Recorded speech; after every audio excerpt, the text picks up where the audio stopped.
back. The Premier of Canada's Saskatchewan province, home to Potash Corp, has confirmed his government's opposition to BHP Billiton's bid for the fertiliser company. While the decision will influence the federal government's verdict, analysts say Premier Stephen Harper's administration has also had a long track record of approving foreign investments. BHP in response says it believes its buyout of potash will benefit the province and will continue to focus on getting federal approval, which is due by November the 3rd. Let's get to Jonathan Barratt, Managing Director of Commodity Broking Services, joining us from Sydney. Also still here in Singapore, our guest host, Ian Bremmer. Jono, let's talk about the strength in the US dollar and the pullback in commodities. How long do you see this continuing for? Karen, I think this is a really important piece of news, I guess, in terms of US dollar rhetoric, which is going to start to hit the market.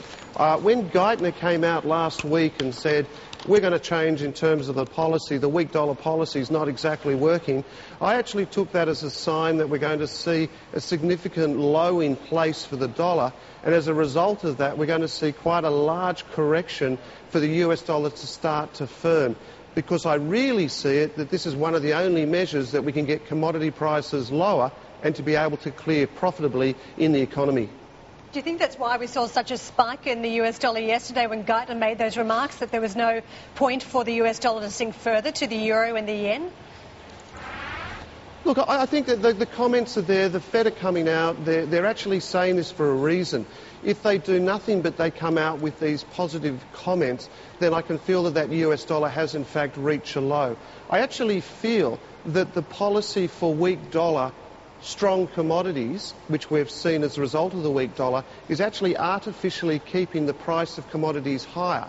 And as a result of those higher prices, we're not being able to see commodities actually clear profitably. And as a result of that, economies remain stalling, and we're now calling out for another QE2. So it's not working, and I think they've got to change tack. Interesting. Hey, Jono, what does this mean for the price of gold? We saw in early Asia trade bid at 1,326 an ounce, up $1 from late New York trade. Which direction do you see the precious metal going? I actually see that we actually have come close, I think, to a top for the year for gold. I would be actually taking profits on any rallies. We are actually short at the moment on gold, and I'm actually looking for 1,300 and a break of 1,300 down to that 1,270 level.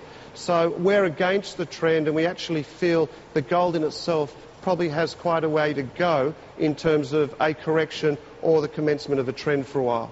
I wonder how much confidence you have around that, though. I mean, I know it's always hard to be really confident around gold given the lack of fundamentals. But, I mean, when you think about a currency war, when you think about the concerns that everyone seems to have about sustainability of present currency levels and the desire of so many folks still to safety, concerns about where they're going to put their money, about volatility going forward, how do you get comfortable around gold's levels right now? Yeah, I think when I look at it and I see where gold is, and you see the exact move that it's had up 23% this year, and the run it's actually had. We look at the reasons as to why gold got to that level in the first place. We can either say there's insecurity out there. Is it dollar weakness? How much of it is dollar weakness? How much is it physical supply and demand scenarios? And then I look at where the market is and I say, well, okay, where's the comfort zone for people? And where's the market placed? The market we know is certainly placed very long. We're seeing a change in rhetoric from the Fed, and we're looking for growth in another way. So I get comfortable putting it all together to be able to come up and say, in my view, that I feel that sort of gold is too expensive at this level for the time being, and that we could be due for a correction. 6 months down the track or 8 months down the track, different thing. I reckon at the moment... 1270, 1250. Jono, if you do believe that rare earth minerals are going to continue to be constrained, especially coming out of China, then as an investor, how do you capture any potential upside? Is it through the shares of Lynas? We're going to be talking to them later on today. Or is it through Molycorp in the US? Lynas is always a great exposure for that rare earth story, Cherie. They're a very solid company. They've got good exposure, good plants.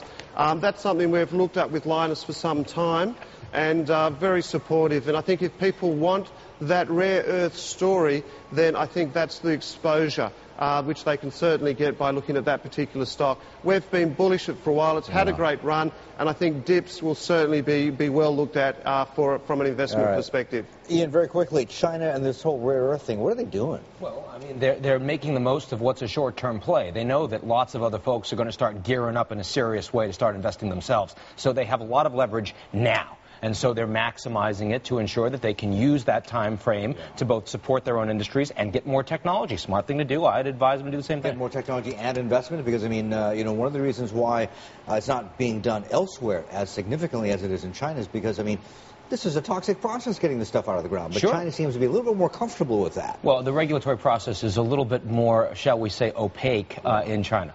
Which, funnily enough, is why Japan's going to Vietnam to try and get some rare earths out of the ground. Wow. Okay. Interesting stuff. Listen, Jono, got to go. Great to talk to you, sir. Do it again soon. Jonathan Barratt. And we're back with Ian Bremmer, our guest host, for more in just a